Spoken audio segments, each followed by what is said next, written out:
நான் Royal matric higher secondary School சங்கிரிப்பில் வந்து 8th ஸ்டாண்டர்ட் படிக்கிறேன். நான் வந்து இப்போ வந்து எர்த்குவேக் சிமுலேஷனோட அலாரமும் சேர்த்து செஞ்சுருக்கேன். இதில் வந்து எர்த்குவேக் சிமுலேஷன் ப்ளஸ் அலாரமும் அடிக்கும்.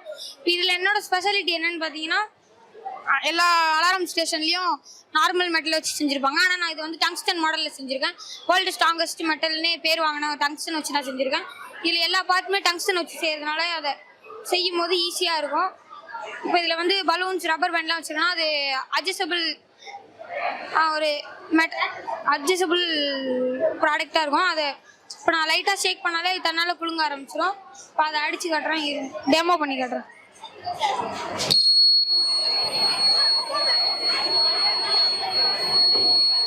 தேங்க்யூ. அஸ்வின்ராஜ் 7th ஸ்டாண்டர்ட் படிக்கிறேன். Royal matric higher secondary school படிக்கிறேன். நான் செஞ்சுட்டு வந்து ரோபோட். இது ஒரு ரோபோட் ப்ராஜெக்ட். கையில் ஒரு மரம் இருக்கும். நான் இது வந்து டெக்னாலஜி மற்றும் இயற்கை மற்றும் ஃபியூச்சர் ஹெல்ப்பாகும்.